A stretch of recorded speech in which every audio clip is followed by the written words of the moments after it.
Hello everyone. आज थोड़ा यहाँ अपने नीचे वाले गार्डन से वीडियो बना रहा हूँ। आई होप आपको आवाज़ तो खैर आ ही जाएगी, मुझे उसका कोई कंसर्न नहीं है। अगर आवाज़ में कोई डाउट आ रहा है या लो आ रही है तो आप कमेंट्स में लिख देना। तो गाइज़ फाइनली निफ्टी ने 18,000 का लेवल क्रॉस कर ही लिया और काफ़ी अच्छा पुल बैक है from 16,900 levels the day that RBI का मीटिंग था, जिसमें आरबीआई ने रेट पॉज किया, रेट बढ़ाया नहीं। तो उस लेवल से अगर आप देखोगे तो काफ़ी अच्छा पुल बैक है। Definitely good levels, good sustainability, bulls का कंट्रोल है निफ्टी पे। गोइंग फॉरवर्ड अब क्या होगा, 18,000 एक बहुत साइकोलॉजिकली इंपॉर्टेंट लेवल है। तो यहाँ पे a lot of people might want to book profit, क्योंकि वो उससे ज़्यादा रिस्क सस्टेन नहीं कर पाएंगे। And a lot of people might want to enter also, क्योंकि उनको लगेगा FOMO, fear of missing out लगेगा। तो ये दोनों तरह के पशुपेश में आपको आगे नेक्स्ट वीक, अगले 2 हफ्ते का ट्रेड दिख सकता है। इवेंट्स कमिंग अप ऑन 2 मई, यूएस फेड की मीटिंग है, आप ऑलरेडी जानते हो, मैं बता चुका हूँ, वो थोड़ा रिस्की रहता है।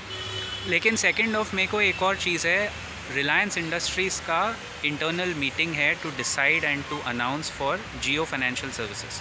तो ये बहुत बहुत इम्पॉर्टेंट इवेंट है गाइस। यहाँ से रिलायंस इंडस्ट्रीज़ न सिर्फ उनकी खुद की कंपनी की, बट निफ्टी की आगे की चाल का एक डायरेक्शन आपको दे सकता है। जियो फाइनेंशियल सर्विसेज इज़ गोनो डीमर्ज फ्रॉम रिलायंस, जिसकी बात हम पिछले 3 साल से कर रहे हैं कि कभी ना कभी जियो अलग से लिस्ट होगा।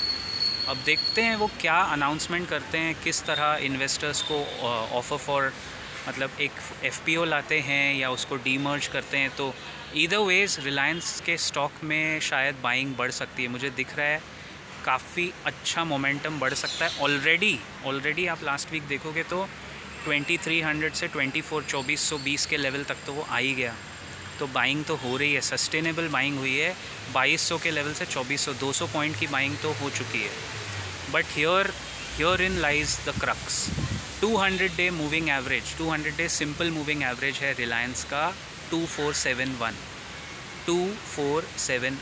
तो अब देखने वाली बात यह है that if Reliance crosses 2471 with high volume, price action plus volume action अगर दोनों मिल जाता है रिलायंस में, देन ये खुद तो बढ़ेगा ही, जिसका मुझे चांसेस लग रहा है मीटिंग के पहले एक मोमेंटम आपको ऊपर या नीचे की तरफ दे देगा। खुद के साथ साथ since Reliance is 12 to 14% on the Nifty, तो वो निफ्टी की भी चाल आपको एक डायरेक्शन दिखा देगा। Reliance will dictate not just itself but also Nifty का पोजीशनिंग आपको पता चल जाएगा। 18,000 के ऊपर कितना निफ्टी टिक सकता है। फ़िलहाल तो सारे एवरेजेस इंडिकेटर्स यही बता रहे हैं दैट 18,000 के ऊपर हम निकलेंगे, but this could be a false breakout also. You can't deny that कि एक चांस है कि ये ब्रेकआउट नीचे आके थोड़ा सबमर्ज हो जाए। तो रिलायंस के मीटिंग पे नज़र रखनी है। 2471 बहुत इंपॉर्टेंट लेवल है। अगर उसने वो ऊपर की तरफ ब्रेक कर दिया 200 दिन का मूविंग एवरेज, तो वहाँ से कम अनदर 100 या 150 पॉइंट्स, 100 या 150 रुपीज़ का मूव आप देख सकते हो RIL, क्योंकि फिर वहाँ से वो ऊपर जाते अपने 3,000 के लेवल टच करने की कोशिश दिवाली तक ज़रूर करेगा। रिलायंस हैज़ दैट हिस्ट्री और वो उसी हिस्ट्री को फॉलो करते हुए करेंगे। But why are we so confident on Reliance कि ये ऊपर अभी निकल चुका है? अगर 200 DM में तोड़ता है ऊपर की तरफ तो बिकॉज जियो फाइनेंशियल सर्विसेज का जो मीटिंग होगा उसमें वो अनाउंस करेंगे कि most likely they might announce कि जितने रिलायंस के अगर आपके पास 100 शेयर हैं तो जियो के आपको शायद 30 या 40 शेयर्स मिलेंगे। I am just assuming and giving an example. अभी वो अनाउंस करेंगे, डिटेल विल कम ऑन 2 मई evening, which is Tuesday evening. Monday को 1 मई को मार्केट्स बंद है बाय द वे, तो वो कोई प्रॉब्लम नहीं है आपके लिए, हमारे लिए। तो वो 2 मई इवनिंग तक आपको पता चल जाएगा, right.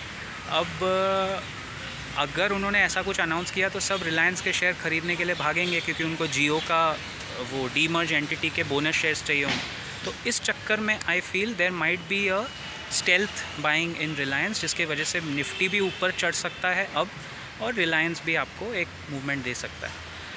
All stock ideas on the channel आपको पता ही है are only for training and educational purposes. कोई भी बाइंग या सेलिंग करने के पहले please consult your registered financial adviser. I will see you around in the next video very soon.